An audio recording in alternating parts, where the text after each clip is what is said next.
USRG is an opportunity for students who are undergraduate students in engineering and even other STEM majors to spend a summer in a lab working with graduate students and working with faculty and seeing firsthand how research is done. They also contribute to the research, they make important contributions to the research, but one of the important elements is just learning what goes on in a research lab in a research setting.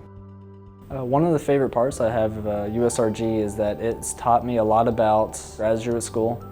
and the opportunities that it has, how to take the GRE, how to prepare for that, and what to expect when you do get a master's.